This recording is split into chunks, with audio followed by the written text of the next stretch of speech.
कि आर्द्र शब्द का विलोम क्या है। और देखिए इनके साथ साथ मैं आपको इनसे संबंधित और बातें भी आपको बताऊंगा। ये नहीं कि केवल आपने अपना उत्तर इसमें दे लेना है, आपने मेरी बातों को भी सुनना है। देखिए आर्द्र, आर्द्र का मतलब होता है, कहीं पे बोलते हैं हम कि यहाँ पे आर्द्र है या आर्द्रता है। आर्द्रता का मतलब होता है नमी। ठीक है, जहाँ नमी पाई जाती है उसको हम आर्द्र कहते हैं। और आर्द्र का विलोम जो होगा, आर्द्र शब्द का विलोम होगा शुष्क। बिल्कुल सही उत्तर आप सभी बच्चे दे रहे हैं। लेकिन साथ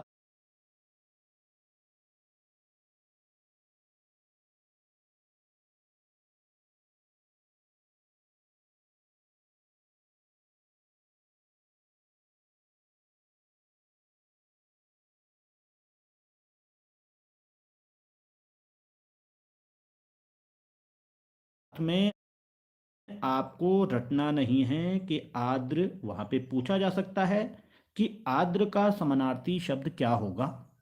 तो अर्थ का वहां पे कुछ लिखा रहेगा, अगर कहीं पे नमी नमी लिखा है या हल्का गीलापन है तो वहां पे हम आर्द्रता या आर्द्र उसको मानेंगे। तो ठीक है, यहाँ पे पूछा गया है आर्द्र शब्द का विलोम तो शुष्क। अगला देखिए, सोना। सो- सोना शब्द किस प्रकार की संज्ञा है। अब सोना आप रात को सोने वाला भी सोना समझ सकते हैं, और सोना एक होता है आभूषण। आभूषण जिसके बनते हैं उसको हम धातु होती है एक प्रकार की। तो बिल्कुल किस प्रकार का है, तो द्रव्यवाचक, जिस संज्ञा से उसके पदार्थ होने का बोध होता है, द्रव्य होने का, पदार्थ होने का, वस्तु होने का बोध होता है, तो उसको हम द्रव्यवाचक संज्ञा कहेंगे। अगला चलते हैं, देखिएगा प्रश्न 3। भरपेट शब्द में उपसर्ग है, उपसर्ग शब्द के आगे लगता है, ये पूछा जा सकता है कि उपसर्ग कहाँ लगते हैं। तो उपसर्ग हमेशा शब्द के आगे लगते हैं, और उपसर्ग लगने से शब्दों का अर्थ बदल जाता है। तो जैसे पेट, पेट अपने आप में एक शब्द है। ठीक है, पेट, पेट अपने आप में एक शब्द है। इसके आगे आपने भर लगा दिया, यानी कि भरपेट माने जब हम भोजन करते हैं तो हम बोलते हैं हमारा पेट भर गया, या हमने भर पेट भोजन कर लिया। तो यहाँ पे जो उपसर्ग होगा वो है आपका भर। ऐसे ही प्रश्न पूछे जाते हैं, आप बोलेंगे कि यहाँ तो बहुत सरल लग रहा है। जो अधिक बोलता है उसको हम क्या कहेंगे। देखिए, जो अधिक बोलता है उसके लिए जो उचित शब्द होता है वो होता है वाचाल। जो अधिक बोलता है उसको हम वाचाल कहते हैं। ठीक है, ए ऑप्शन। अमृत का पर्यायवाची है, अमृत। और आपको केवल अमृति नहीं, अनल भी पता होना चाहिए, पावक भी पता होना चाहिए, व्योम भी पता होना चाहिए, और सुधा भी पता होना चाहिए। तो यहाँ पे पूछा है अमृत, तो अमृत का पर्यायवाची शब्द है सुधा। सुधा हम अमृत फिर कहते हैं। अनल, पावक, व्योम। व्योम आपको पता है आकाश का होता है, ये भी पूछा जा सकता है। पावक किसका होगा, पावक आपका अग्नि का, आग का होगा। तो इस प्रकार से आपको सारे ऑप्शन, कुछ भी पूछा जा सकता है। आप देखिए, अमीर शब्द का विलोम है। अमीर शब्द का विलोम क्या होगा, गरीब, कमजोर, दुबला और पतला। पतला तो होगा भाई मोटा, मोटा का पतला हो जाएगा। ठीक है, ताकतवर का कमजोर हो जाएगा। ठीक है, और अमीर शब्द का जो यहाँ पे विलोम होगा, अमीर का आपको मालूम है कि अमीर शब्द का विलोम गरीब होगा। चलिए, तो सभी चारों ऑप्शनों को आपको देखना है, और अच्छी तैयारी हम उसी को कहेंगे कि जिसका आप इसका भी बता सकते हैं, इन चारों ऑप्शनों के आप उत्तर बता सकें, अच्छी तैयारी हम उसको कहेंगे। तो ठीक है बच्चों, अब देखिए मुहावरे बहुत आते हैं। आप समझ लीजिएगा कि मुहावरे से आपके पास वहाँ पे 2 प्रश्न अवश्य आएंगे। अब है मुहावरा प्रश्न नंबर 7 कि आंख दिखाना। कभी देखा होगा कोई आपको आंख दिखाता है, आपसे बड़े बड़े, यदि आपने कोई गलती कर दी वो मुंह से कुछ नहीं बोलेंगे, लेकिन आंख ऐसी दिखाएंगे कि आप डर जाओगे। ठीक है, तो आंख दिखाने मुहावरे का अर्थ क्या होगा, धमकाना, डराना, पीटना और डांटना। तो देखिए धमकाना नहीं होगा। ठीक है, आंख दिखाने का जो मुहावरे का अर्थ है, आंख दिखा के हम किसी भी बच्चे को, कोई भी बड़ा वो हाथ नहीं लगाता, लेकिन उसको आंख ऐसी दिखाता है कि बच्चा समझ जाता है कि भाई ये मेरे पे गुस्सा है और ये मेरे से कुछ कहना चाहते हैं। ठीक है, तो ठीक है बच्चों, बहुत बढ़िया उत्तर आप सभी दे रहे हैं। ध्रुवी पंत दिख रही हैं बी को, और चंपा देवी के नाम पे जो हैं बी, मयंक इसको लिख रहे हैं एक, प्रियांशी बॉ, और मुन्नी जोशी पी। ठीक है, बहुत बढ़िया। 50 प्रश्न आपके सामने मैंने रखने हैं, और आप ये समझिएगा कि इसी, मेरा यहाँ पे आपको ये सैंपल प्रश्न दिखाने का जो मुख्य उद्देश्य वो ये है कि आप ऐसे प्रश्नों की तैयारी करें, और यही आने हैं। वहाँ पे ये नहीं आएगा कोई दूसरा आ जाएगा, वहाँ पर आग दिखाने के बदले कोई दूसरी शब्द पूछ जाएगा। ठीक है, पेट पेट पे चूहे कूदना आ सकता है, तो आपको ये मालूम होना चाहिए।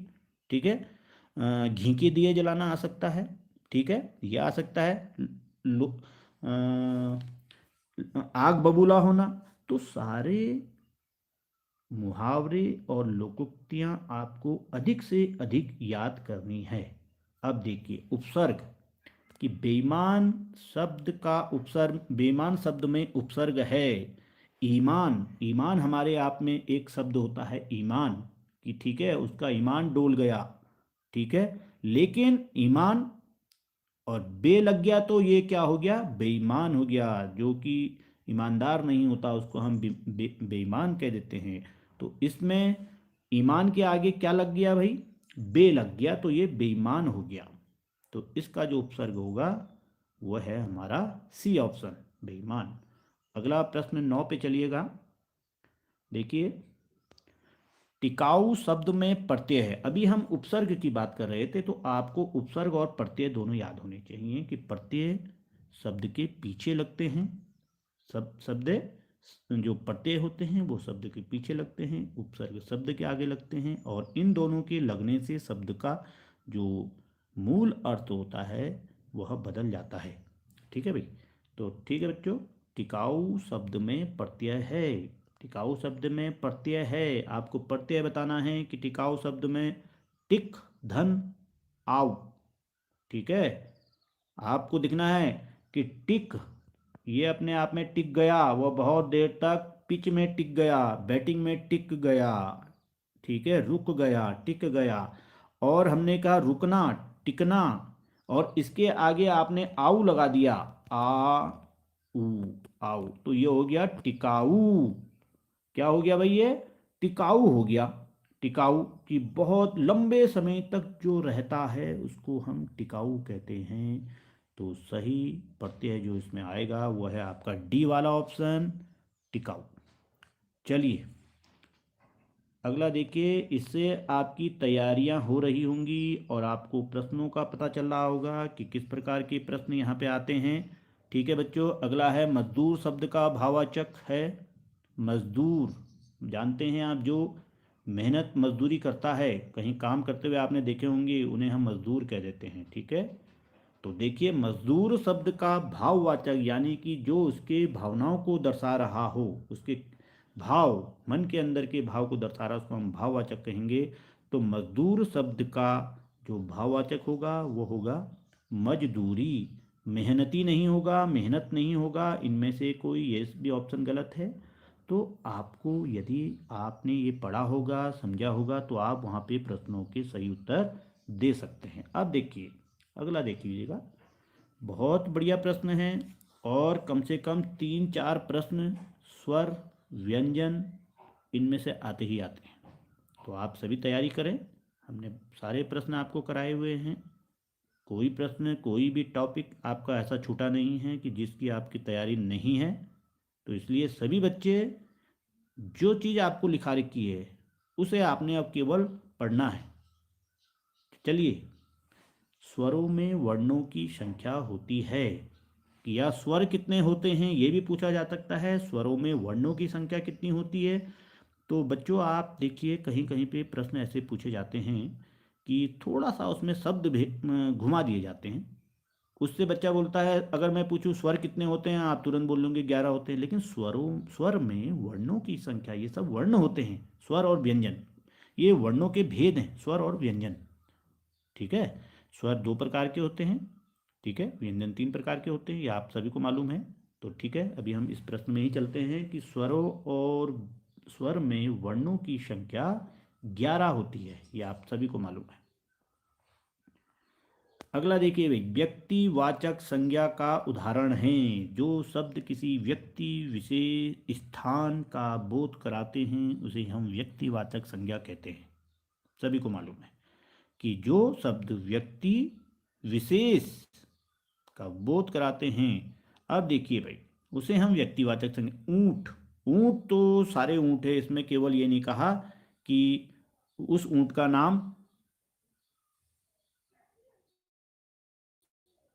कुछ भी नाम हो सकता है, किसी का नाम मैं लूंगा नहीं। नाम रखते हैं, गाय भैंस सभी का नाम रखते हैं, सभी जानवरों को नाम रखते हैं। अगर उस नाम व्यक्ति के नाम से उसका एक विशेष नाम लेके उसको बोला जा रहा है तो वहां पे व्यक्तिवाचक होगा। लेकिन यहाँ पे ऊंट है तो ये पूरे जाति का बोध करा रहा है। हिरण जंगल में रहते हैं या शाकाहारी होते हैं तो ये पूरे जाति का बोध करा रहे हैं। हाथी घास खाता है तो सभी हाथी घास खाते हैं, तो ये आपका जातिवाचक का है। लेकिन यहाँ पे है सूर्य, कि सूर्य एक तारा है। ठीक है, पृथ्वी से सबसे निकट सूर्य एक तारा है। ठीक है, सूर्य हमें प्रकाश देता है। तो यहाँ पे एक, तारे और भी हैं लेकिन सूर्य की बात की जा रही है, तो यहाँ पे जो व्यक्तिवाचक संज्ञा होगा वो होगा हमारा सूर्य। चलिए, आप सभी बच्चे बहुत बढ़िया उत्तर दे रहे हैं। ध्रुवीपन दे रही हैं उत्तर, हर्षित दे रहे हैं, सरस। चलिए बच्चों, अब देखिए अगला प्रश्न आ चुका है आपके लिए कि प्लेट, प्लेट, प्लेट आपके घर में होगी। ठीक है, आपके घरों में प्लेट होगी। तो एक तो प्लेट होती है, अगर वहाँ पे 10 प्लेट होंगी तो आप क्या कहेंगे? ठीक है, 10 क्या कहेंगे भाई? अगर आपने देखा, आप कल्पना कीजिए कि आपके जो रैक है जहाँ पे आप बर्तन रखते हैं वहाँ पे एक प्लेट रखिए, तो आप बोलेंगे कि वहाँ पे से प्लेट ले आओ। ठीक है, और अगर तुम्हारी मम्मी 4 प्लेट मंगाती है, बोला भाई 4 4 लेके आइएगा, तो आप क्या प्लेटो बोलेंगे? प्लेटो तो नहीं बोलेंगे। जैसे मनन शर्मा ने प्लेटें लिख दिया, प्लेटें। प्लेट ऐसा शब्द है कि जिसका बहुवचन और समान एक वचन केवल प्लेट ही होगा। वहाँ पे बहुत सारी प्लेट रखी हैं, प्लेटों प्लेटें रखी हैं नहीं बोलेंगे हम, वहाँ पे बहुत सारी प्लेट रखी हैं। ठीक है, तो ये इसका सही उत्तर होगा। यही इसीलिए मैंने आपको कहा है कि जब इस प्रकार के प्रश्न आते हैं और आपको क्या करना है कि उसमें वाक्य बनाना है। वाक्य बना के आपको एक वचन और बहुवचन का पता चल जाएगा कि इसका बहुवचन क्या होगा। ठीक है, तो चलिए अगला चलते हैं हम। घोड़ा का स्त्रीलिंग क्या होगा? घोड़ा, आप सभी बच्चों को मालूम है कि घोड़ा हर चीज, गाय का अगर हम स्त्रीलिंग पुल्लिंग पूछेंगे तो बैल। ठीक है, ऐसी घोड़ा, घोड़ा का स्त्रीलिंग पूछा गया है तो घोड़ा का स्त्रीलिंग आपका, हाँ यहाँ पे शायद मुझे कुछ कन्फ्यूजन लग रहा है कि प्लेट का प्लेटें ही होगा बच्चों। हाँ, कि वहाँ प्लेटें रखी हैं। ठीक है, बिल्कुल सही है इसका, इसका प्लेट होगा। ठीक है, इसको आप सही कर लीजिएगा, प्लेटों नहीं होगा, प्लेट होगा, प्लेटें। ठीक है, अगला देख लीजिएगा, घोड़ा का स्त्रीलिंग शब्द क्या होगा? घोड़ा का होगा घोड़ी। कौन सा होगा? बी। चलिए अगला हम देख लेते हैं कि कर्ता, कारक, कारकों के सभी प्रसर्ग आपको याद होने चाहिए, चिन्ह याद होने चाहिए। ठीक है, कि कौन से, इससे आपको कारकों को पहचानने में सरलता होगी और उसको समझना भी है आपको।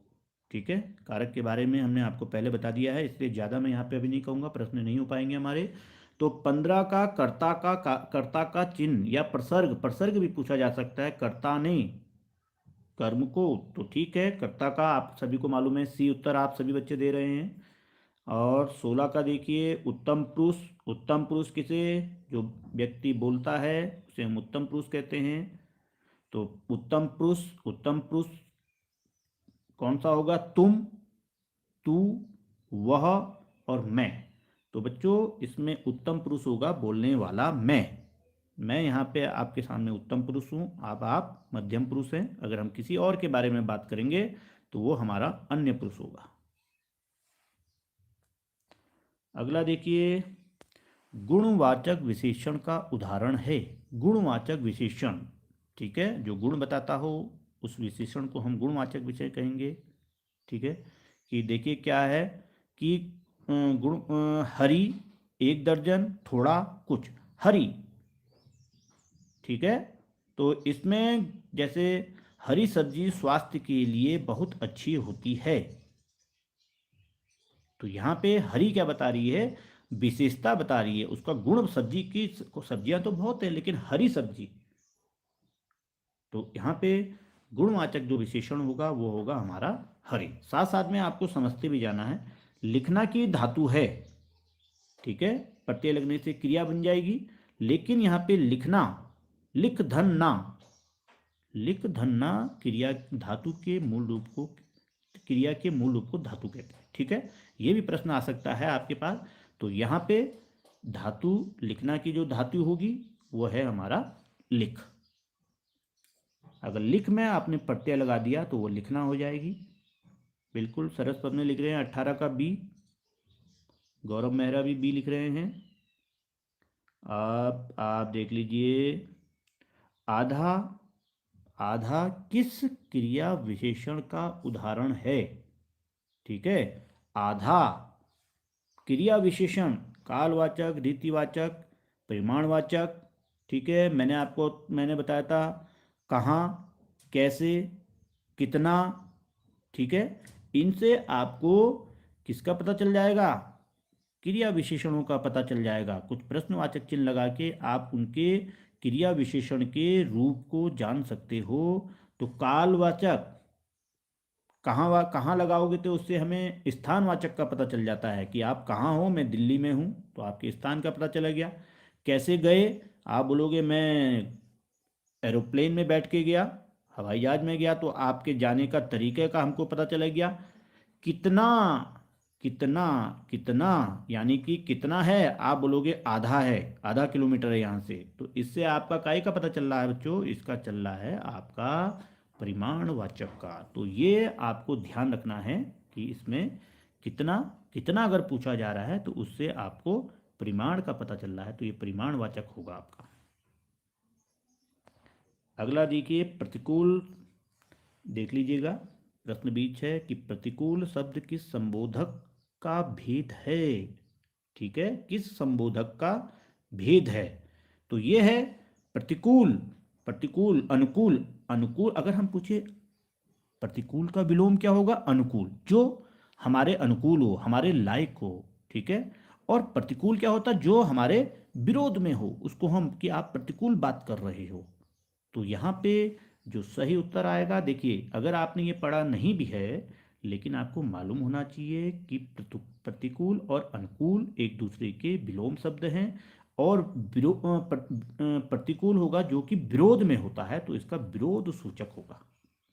कहीं पे ऐसा भी होता है कि कोई चीज़ आपने नहीं पढ़ी है लेकिन आप सोच समझ के यदि उस उत्तर प्रश्न को पढ़ेंगे और उसका उत्तर देंगे तो आपको निश्चित है कि आपका सही उत्तर उसमें होगा। चलिए अगला देख लीजिएगा, तत्सम शब्द। सभी बच्चों को तत्सम आना चाहिए। अंधा शब्द का तत्सम क्या है, इसको आप सभी बच्चे निकालिएगा। अंधा शब्द का तत्सम क्या होगा, कल ही आपसे कक्षा में पूछा गया है, तत्सम शब्द आपके लिए बहुत जरूरी है। ठीक है, अंधा, तो इसका होगा अंध। मयंक नेगी बिल्कुल सही लिख रहे हैं, अंध, बहुत बढ़िया।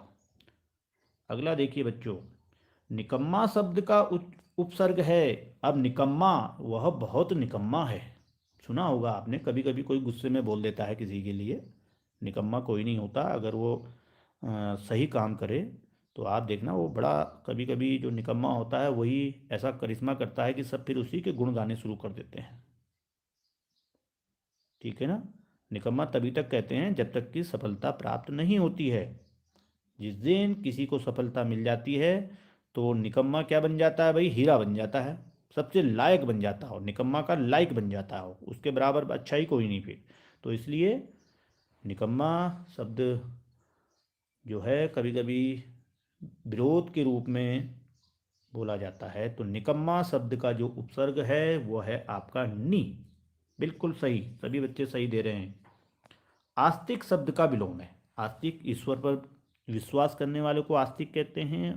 तो आस्तिक का विलोम नास्तिक, सभी को मालूम है, इसलिए ज़्यादा समय मैं इसमें बिल्कुल भी नहीं लूँगा आपका। चलिए अगला प्रश्न की ओर चलते हैं। धन, धन, धन आप जानते हैं कि उसके पास बहुत धन है। और अनेकार्थी शब्द क्या होगा? एक से अधिक शब्द को, धन को और किस किस नाम से बोला जाता है? ठीक है, उसके पास ये देखिए, मयंक नेगी ने बिल्कुल धतूरा लिख दिया। धतूरा, धतूरा तो एक प्रकार का विष होता है। और ये भी सी ऑप्शन लिख रहे हैं एम नाम से। सरस पपने लिख रहे हैं बी। चलिए अभी आ जाता हूँ मैं। भाई कभी कहते हैं ना, आपके पापा के पास बहुत धन है, बहुत पैसा इकट्ठा करके रखा है। धन माने दौलत। गौरव मेहरा पूंजी लिख रहे हैं। ये आई देखिए रश्मि नेगी, कहते हैं वह बहुत मालदार है। भाई ये भी तो शब्द बोला जाता है कि आप तो बहुत मालदार हो। और हर्षवर्धन शर्मा लिख रहे हैं, हाँ बिल्कुल। अच्छा, इन्होंने भी डी लिख दिया, मालदार। मालदार शब्द अपने आप में बहुत फेमस है, भी पहाड़ों में तो मालदार ही कहा जाता है। अच्छा, ये नवनीत लिख रहे हैं इसमें डी, मालदार। पहाड़ों में मालदार ही कहा जाता है बेटा, होता ही है कि बहुत मालदार है। लक्षिता लिख रही है अमीर। अमीर, धन को अमीर लिख दिया इन्होंने कि आपके पास बहुत धन है, यानी पैसा है, तो आपके पास बहुत अमीर है, आपके पास बहुत अमीर है। अन्नू भी लिख रही है मालदार।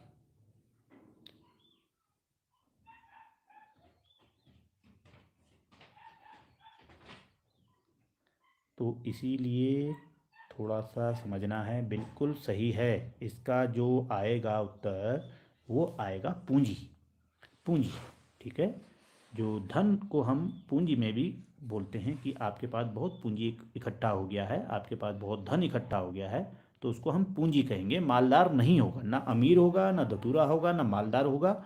इसके लिए जो शब्द पूजे धन के लिए हम पूंजी कहते हैं। तो देखिए यही प्रश्न आपको पीछे कर देते हैं। अगर वहाँ पे इस प्रकार के प्रश्नों का आपने सही उत्तर नहीं दिया तो ये प्रश्न आपको एक नंबर पीछे कर देंगे दूसरे से। तो ठीक है, अगला देखिए। आकाश का पर्यायवाची है भूषण, अलंकार, नभ, जेवर।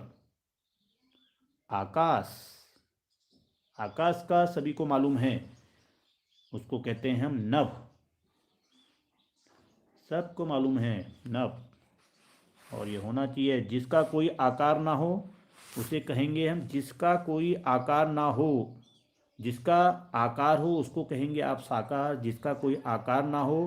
तो मयंक नेगी निराकार बिल्कुल सही है बच्चों, सभी आप सही चीज़ को समझिएगा। ठीक है, मैं ज़्यादा यहाँ पे समय लेंगे नहीं हम। अगला है 28, पेट में चूहे कूदना।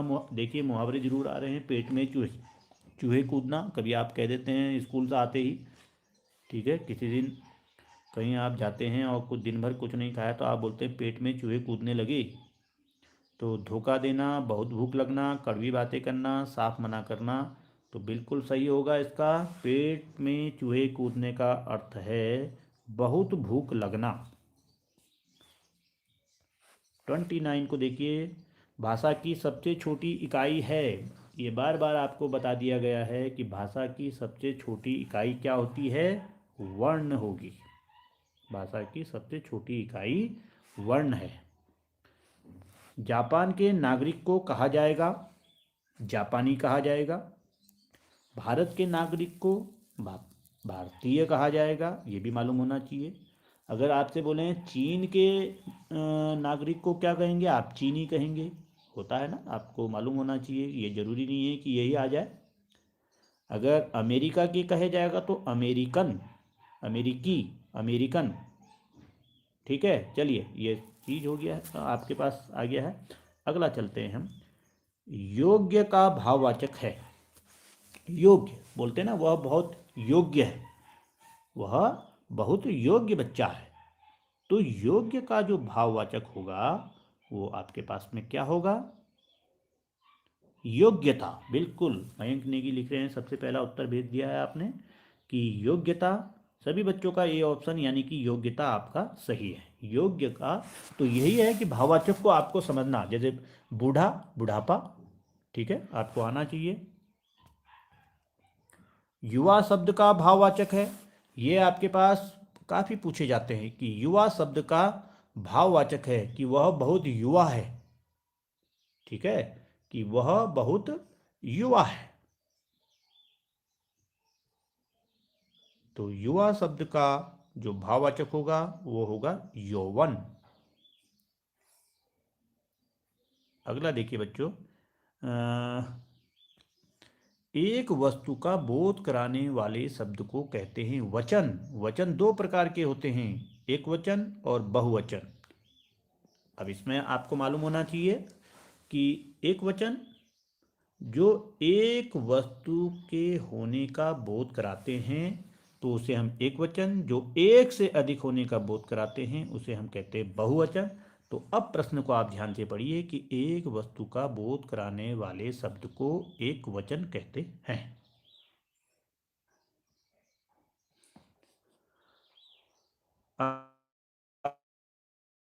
अब देखिए, बोध कराता है पुरुष जाति का, स्त्री जाति का, लेकिन जो लिंग है, लिंग की जो शब्द स्त्री और पुरुष जाति के होने का बोध कराते हैं उसे हम लिंग कहते हैं। स्त्री और पुरुष जाति का बोध कराते हैं।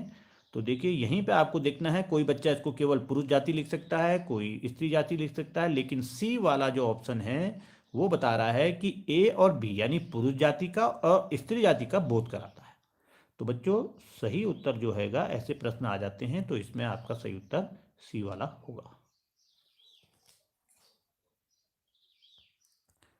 अब देखिए कि वाक्य में किसी शब्द को दूसरे से संबंध बताने वाले चिन्ह को कहते हैं, ठीक है, कि वाक्य होते हैं, वाक्य को, वाक्य में किसी शब्द का दूसरे से संबंध बताने वाले शब्द को हम क्या कहते हैं बच्चों? इसका उत्तर 35 वाले का, इसे हम कारक कहते हैं, ठीक है, क्या कहते हैं?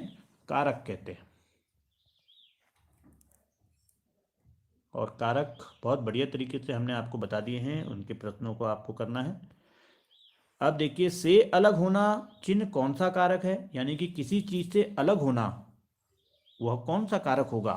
अपादान कारक की आपको विशेषता मालूम हो कि जहाँ पे हमें किसी का किसी किसी चीज का किसी से अलग होने का बोध होता है तो वहाँ पे अपादान कारक होता है। जैसे पेड़ से पत्ता गिर गया, ठीक है, हिमालय से नदियाँ निकलती हैं, अगर हिमालय से पानी बहा तो वो अलग हो गया, ठीक है, तो वहाँ पे हम अपादान, ऐसे जहाँ पे ये शब्द आते हैं तो वहाँ पे आपको मालूम होना चाहिए कि अलग होने का बोध होने के लिए अपादान कारक होगा।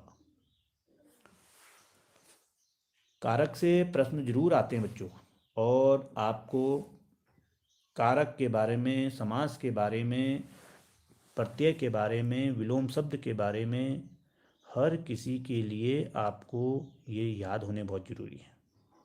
इतना आप ध्यान रखें कि यदि आप तैयारी कर रहे हैं तो कारक, समास, संधि, ठीक है, और बाकी चीज़ तो सब आपको बता ही रखी है कि बार बार डेली हम प्रैक्टिस सेट को करा रहे हैं। अगला देखिएगा 37 जो है, इसमें है में पर चिन्ह कौन सा कारक है?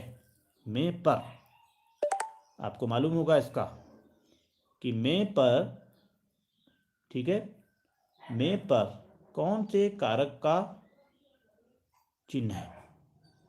लगाइएगा जरा इसका उत्तर।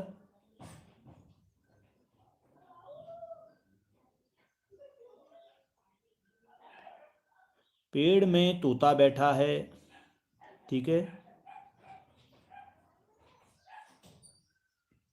किताब मेज पर रखी है।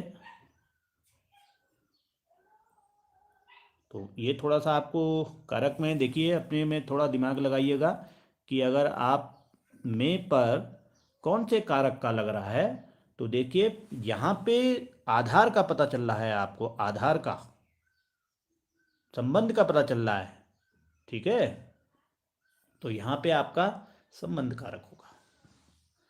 नहीं, यहाँ पे अधिकरण कारक होगा, आपको आधार का पता चल रहा है, ठीक है। तो यहाँ पे बिल्कुल सही। कारकों के बारे में बच्चों एक अलग से हमने कई प्रश्न आपको कराए हैं। तो प्रियांशी ने बिल्कुल सही उत्तर दिया है, अधिकरण कारक कि में पर चिन्ह कौन से कारक का है, तो ये अधिकरण। और सभी जितने कारक हैं उनके सभी के आपको प्रसर्ग चिन्ह याद होने चाहिए। संज्ञा के स्थान पर प्रयोग होने वाले शब्द को कहते हैं, संज्ञा के स्थान पर बोले जाने वाले शब्द को क्या कहते हैं भैया, हम सर्वनाम कहते हैं। ये सभी को आपको परिभाषा याद होनी चाहिए। अगला देखिए 39 जो है, यह, वे, ये, इनको ध्यान में रखना है कि यह, वे, ये कौन सा सर्वनाम है, कौन सा सर्वनाम है। कि यह मेरी किताब है, वह मेरा भाई है, ठीक है, ये मेरी पुस्तकें हैं। तो आपको यहाँ पे बिल्कुल जहाँ पे इस प्रकार के शब्द आते हैं तो आपको वहाँ पे निश्चयवाचक सर्वनाम दिखाई देगा, वहाँ पे निश्चयवाचक सर्वनाम होगा। अगला प्रश्न देखिए, किसने कोई कुछ सर्वनाम है, किसने किया, ठीक है, किसने किया, कोई है, बाहर कोई है, ठीक है, तो कुछ वस्तुएं रखी हैं, तो क्या है भाई इसमें, इसमें जैसे आपको निश्चयवाचक सर्वनाम पहले इससे वाला में था कि यह, वे, ये निश्चयवाचक सर्वनाम है। अब देखिए यहाँ पे आपको बिल्कुल निश्चितता का बोझ नहीं हो रहा है, तो नहीं सॉरी, यहाँ पे आप इसको अनिश्चयवाचक सर्वनाम आपका होगा, क्योंकि यहाँ पे हमें कोई निश्चित वस्तुओं का निश्चित बोध नहीं हो रहा है, तो यहाँ पे अनिश्चयवाचक सर्वनाम होगा। कि किसने कहा, कौन है, कोई आया है, तो इससे आपको लग रहा है बाहर कोई आया है, तो अब कोई से हमें क्या पता है कि कौन आया, जब तक आप उसको देखोगे नहीं। तो यहाँ पे अनिश्चयवाचक सर्वनाम है। अब देखिए बच्चों 41 वाला प्रश्न है कि विशेषण शब्द में प्रत्यय है। अब विशेष, विशेष आपने सुना होगा कि वह व्यक्ति विशेष है, कि आज कोई विशेष कार्य है, इस प्रकार का आपसे आता है, तो आपको इसमें प्रत्यय बताना है, ठीक है, उपसर्ग आना चाहिए यहाँ पे, ठीक है, उपसर्ग आना चाहिए, क्योंकि क्या है, प्रत्यय इसने गलत कर दिया है यहाँ पे। तो यहाँ पे जो प्रत्यय अगर होगा तो वो क्या होगा, विशेष होगा इसमें, ठीक है, यहाँ का जो प्रत्यय होगा वो विशेष होगा। प्रत्यय शब्द के पीछे लगते हैं और उपसर्ग शब्द के आगे लगते हैं, तो यहाँ पे उपसर्ग इसको बोलना चाहिए था, प्रिंटिंग मिस्टेक है। अगला देखिए, गुण, दोष, रंग, आकार, दशा आदि का बोध कराने वाले वाले विशेषण को कहते हैं। कि जो विशेषण गुण, दोष, रंग, आकार, दशा आदि का बोध कराते हैं उन्हें हम कौन सा विशेषण कहते हैं। तो परिभाषा अगर आपको याद होगा तो उसे हम गुणवाचक विशेषण कहते हैं, ठीक है, कि जो विशेषण गुण, दोष, रंग, आकार, दशा आदि का बोध कराते हैं उसे हम गुणवाचक विशेषण कहते हैं। बिल्कुल सही उत्तर सभी बच्चे दे रहे हैं। और बच्चों मैं इसीलिए आप किसी बच्चे के उत्तर को ज़्यादा यहाँ पे नहीं कह पा रहा हूँ, क्योंकि हमारे पे समय कम है और सही समय पे हमको कक्षा को समाप्त भी करना है, ठीक है। अब है देखिए 43, एक मिनट, ये तो करा दिया है, कि जिस शब्द से किसी कार्य के करने, जिस शब्द से किसी कार्य के करने या होने का बोध होता है उसे हम क्या कहते हैं, ठीक है, उसे आप सभी को मालूम है। क्रिया की परिभाषा आपको याद होनी चाहिए कि जिस शब्द से किसी कार्य के करने या होने का बोध होता है उसे हम क्रिया कहते हैं, उसे हम क्रिया कहते हैं। और देखिएगा कि राजीव नवोदय की परीक्षा में व्याकरण से जो हिंदी का जो पोर्शन आता है वो व्याकरण से ही आता है। और क्यों आता है भाई, देखिए आप बोलेंगे कि व्याकरण का प्रयोग कहाँ कहाँ होता है। कि व्याकरण का जो प्रयोग होता है वो हमें शुद्ध बोलने के लिए, शुद्ध लिखने के लिए, बिल्कुल जो नियम बनाता है कि व्याकरण हमें शुद्ध बोलना और शुद्ध लिखना और शुद्ध पढ़ना, ये सभी चीज़ व्याकरण के अंतर्गत आती है। तो इसलिए राजीव नवोदय में हिंदी का जो पोर्शन आता है वो व्याकरण से संबंधित आता है। ठीक है, तो आपको और व्याकरण में कोई भी चीज़ ऐसी नहीं छूटी है कि जो आपको नहीं कराई गई हो। अगला देखिएगा कि जिस क्रिया में कर्म होता है, कि जिस क्रिया के साथ कर्म होता है उसे कहते हैं, कर्म जुड़ा होना चाहिए। और जिस क्रिया दो प्रकार की होती हैं कि एक में कर्म होता है, उसका जो हम काम कर रहे हैं उसका असर किसी में होता है तो वो कर्म माना जाएगा। और यदि हम कोई कार्य कर रहे हैं, मैं सो रहा हूँ, ठीक है, मैं सो रहा हूँ, उस सोने से किसको क्या फर्क पड़ना है? उस सोने से किसी को कोई उस कर्म का किसी पे मुझे ही मिलेगा आराम, ठीक है, मेरी ही नींद पूरी होगी। दूसरे को मैं सो रहा हूँ तो आपकी नींद पूरी नहीं होगी। तो यह आपको समझना है कि कुछ कार्य ऐसे होते हैं कि मोहन फल खा रहा है, अगर वो आम खा रहा है तो भाई आम पे फर्क पड़ेगा। मोहन खा रहा है, क्या खा रहा है तो आपको पता नहीं है। ठीक है, तो इसलिए ये चीज़ें आपको ध्यान में रखनी है। तो 44 वाला कि जिस क्रिया के साथ कर्म होता है उसे हम कहते हैं सकर्मक क्रिया। सकर्मक क्रिया, क्रिया के मूल रूप को कहते हैं, अभी मैंने आपको बताया था क्रिया के मूल रूप को क्या कहते हैं।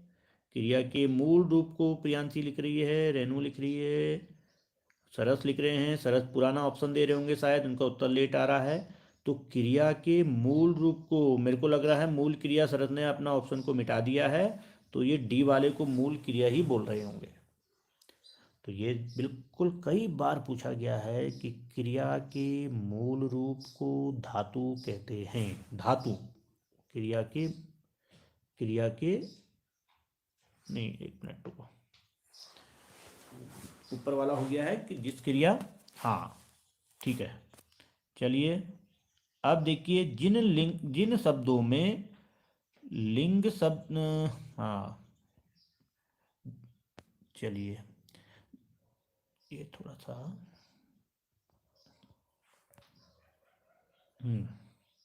दिख रहा है आपको प्रश्न?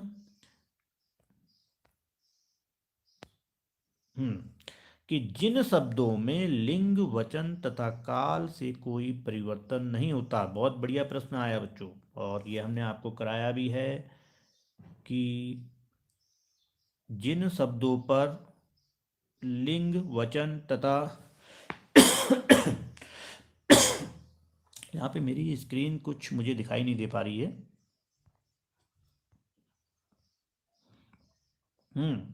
अविकारी शब्द बिल्कुल सही है कि उनका लिंग वचन से फर्क नहीं पड़ता है। ठीक है, अगला है दो वाक्यांशों तथा वाक्यों को जोड़ने वाले शब्द को कहते हैं।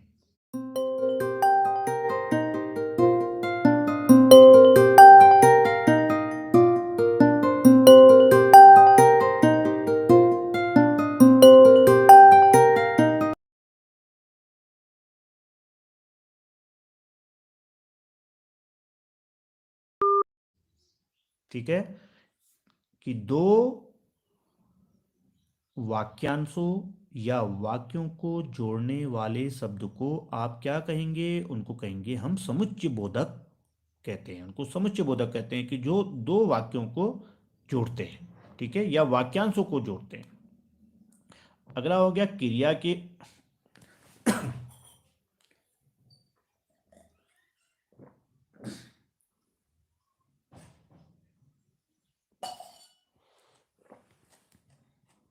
ठीक है, अगला देखिएगा कि कौन सा प्रश्न है। दो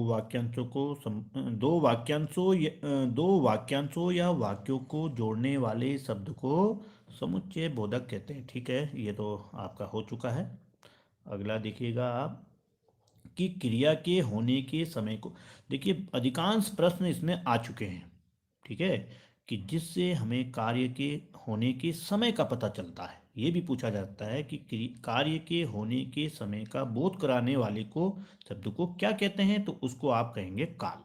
काल 3 प्रकार के होते हैं। काल से आपको काल के बारे में आपको जानकारी पूरी होनी चाहिए कि वर्तमान काल, चल रहे समय को आप वर्तमान काल कहेंगे, वर्तमान काल में यहाँ पर हम पढ़ रहे हैं, ठीक है।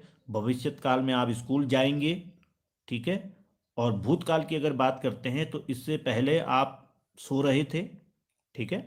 तो ये क्या है, कालों के बारे में आपको मालूम होना चाहिए। और समझिए, अगला देखिए कि काल कितने प्रकार का होता है। देखिए इसी से आ गया है कि काल कितने प्रकार के होते हैं, और अभी हमने आपको बताया है कि काल कितने प्रकार के होते हैं।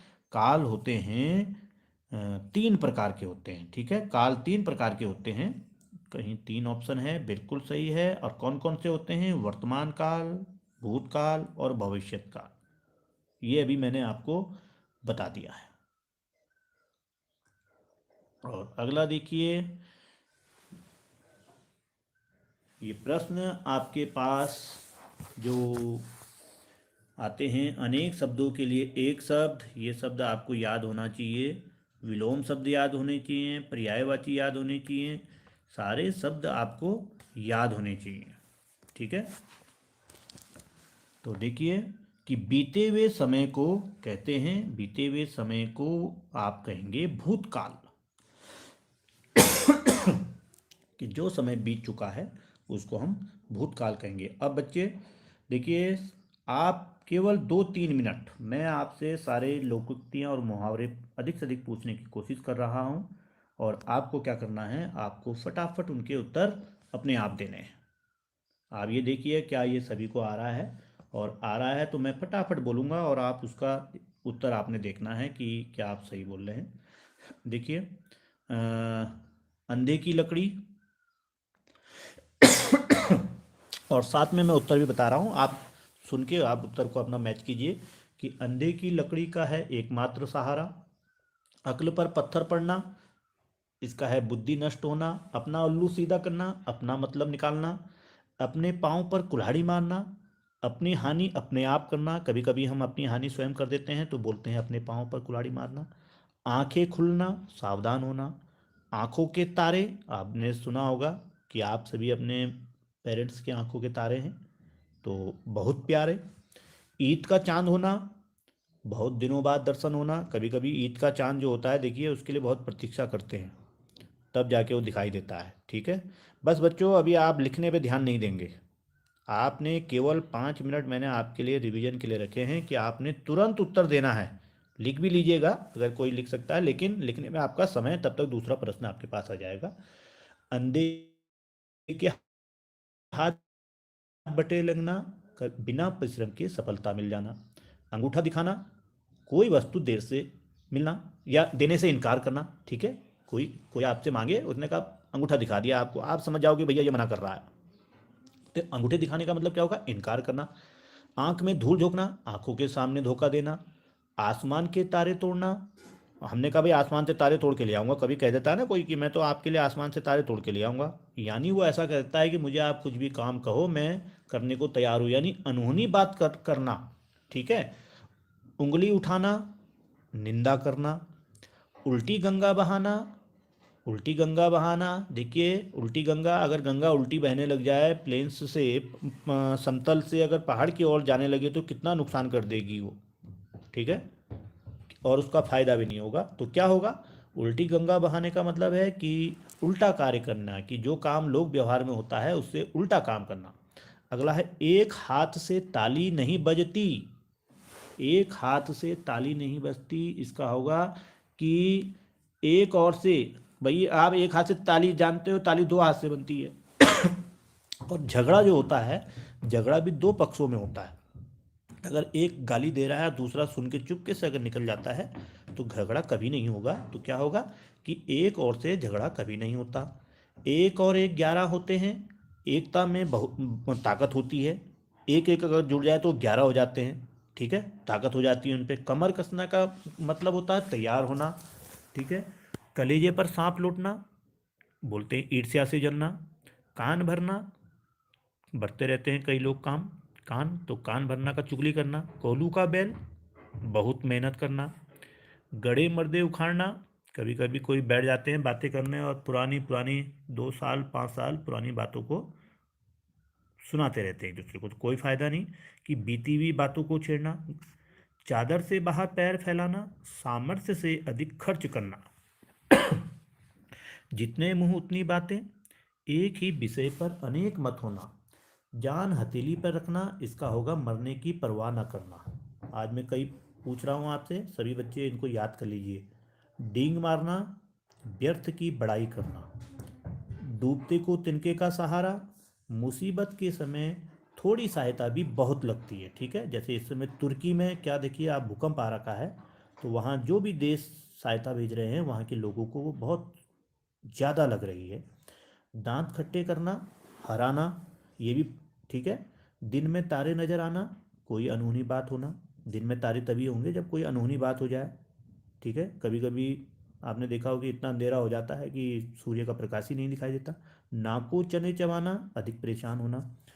9 2 11 होना, भाग जाना। पांचों उंगलियां घी में होना, इसका मतलब क्या होगा, पांचों उंगलियां घी में होना माने बहुत लाभ होना। सुना होगा आपने, राई का पहाड़ बनाना।